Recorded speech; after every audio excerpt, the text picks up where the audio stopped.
Almost 60 years after the Civil Rights Act was passed, the racial wage gap persists, and it is costing all of us. According to Economic Policy and Pew Research, the racial wage gap in the U.S. has increased $33,000 per household in the past 20 years, and it has cost the economy $16 trillion. Another research finds that if the racial wage gap were to suddenly close today, the U.S. economy would see a hike of $5 trillion in 5 years. So if this is a loss for all of us, then who's benefiting and at what cost?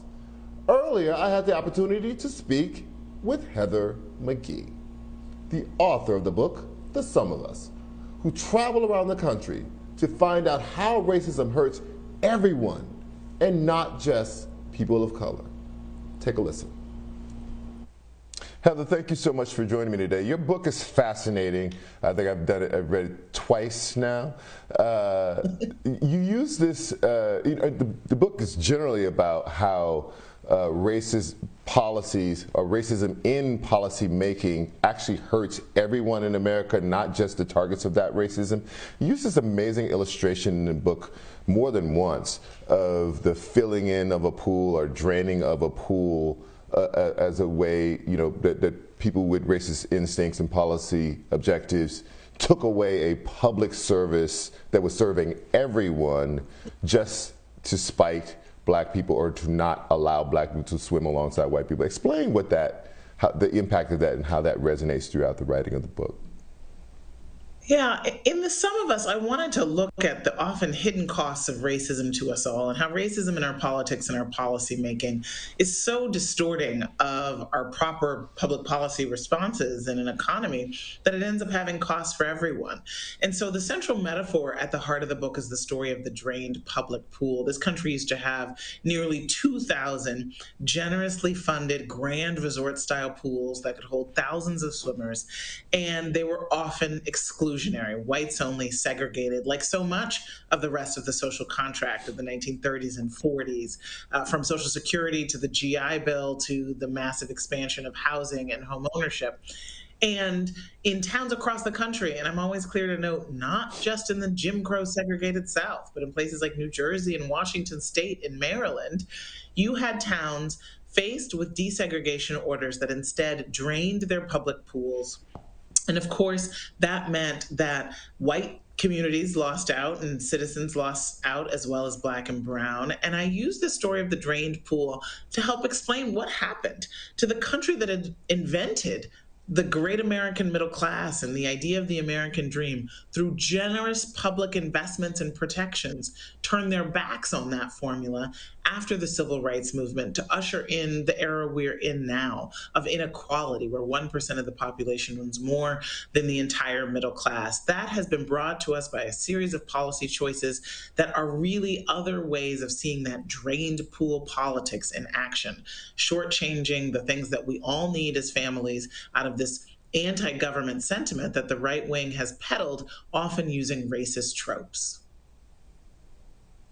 There's one line in the book that is so stuck with me and so haunted me, and I can't stop thinking about it. It is a question you pose, which is, what is racism without greed? Answer that question or expound on that question for us. Yeah, I wrote that. It's a short sentence, and writing, people tell you that you should use some short sentences sometimes, which doesn't come naturally to lawyers and to us. But that is really the question, right? So often we talk about racism and understand it as this sort of individual thing that a bad person does to somebody else, and ultimately, we've had this fight, I think, particularly among the left and people who are advocating for economic justice. Is it about class or is it about race, right? And I think it's both, because we only invented racism in society in order to justify greed, in order to justify treating a group of people as expendable property. Then you create the racial designation of black and other and less than in order to justify the greed. And so, what is racism without greed? I don't know that we've really ever had truly systemic racism without greed as its driver and justification and motive. And a close cousin of that in your writing of this book is this idea of the wages of whiteness, which, I guess a lot of writers have explored since Du Bois explored it. But you use it in the context of what you call the last place aversion. That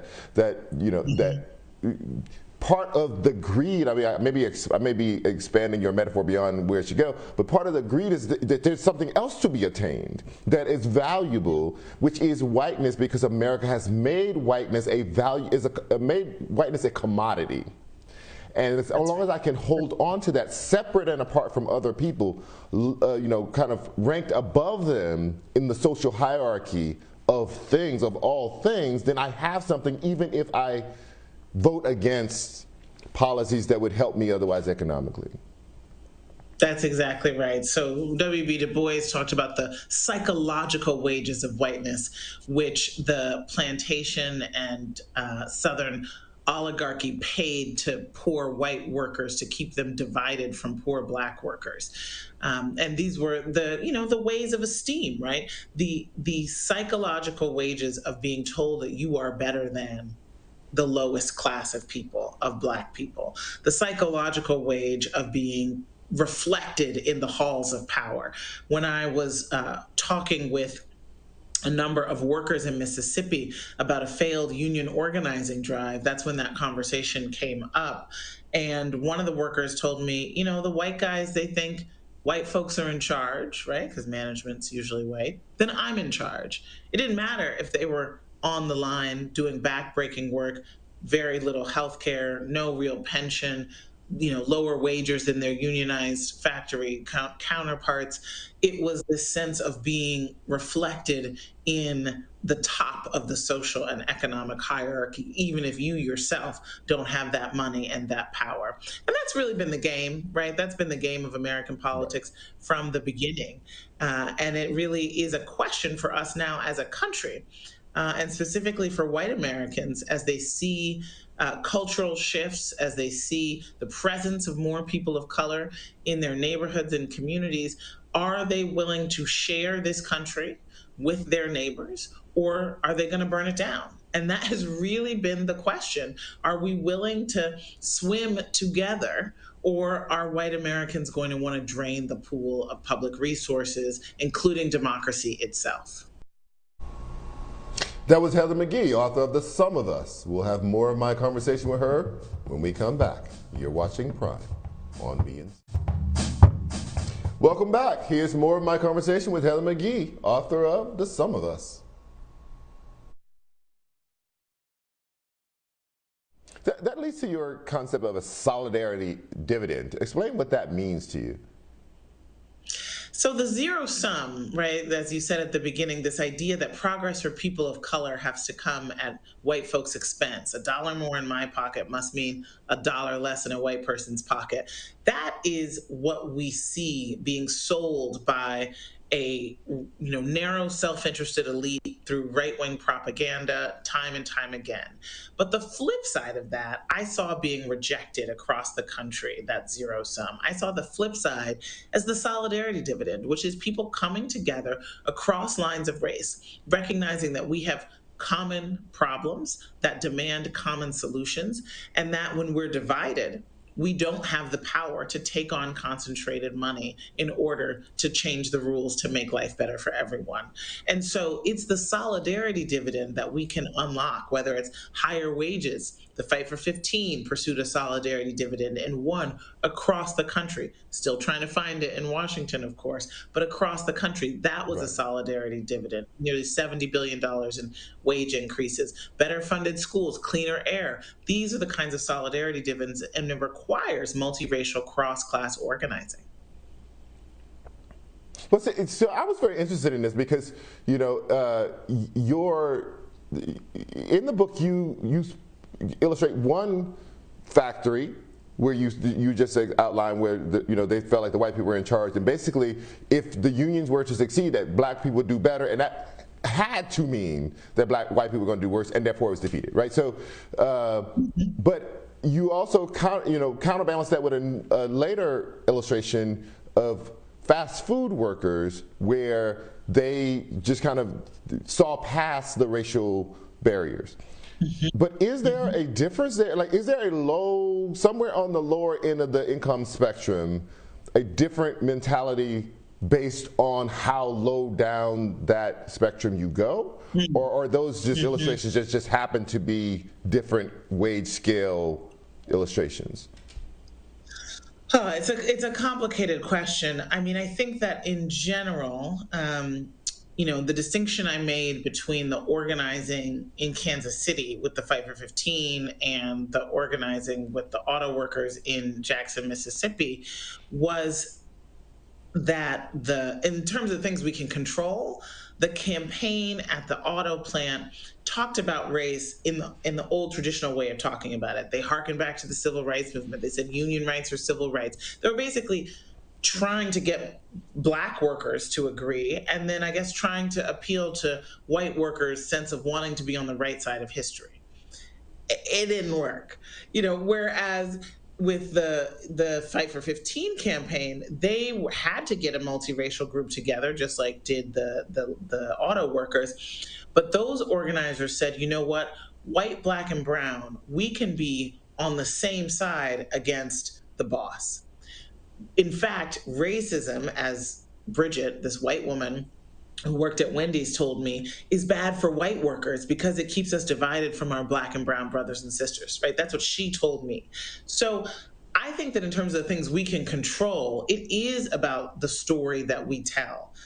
If you know that white people are going to often hear the world through a zero-sum story, and we're only talking about racism as something that's basically combating racism is in black folks' interests. We leave it up to the right wing to say to white Americans, well, this is not in your interest. You don't want the racially just America that they're fighting for, because that's going to be bad for you and your children. Hell, they might even take away everything you hold dear, right? That is actually, quiet as it's kept, the story that's being told in to white audiences by Fox News and the right-wing media infrastructure. And so I think we've got to finish the sentence and say what the world we're seeking to build looks like for everyone.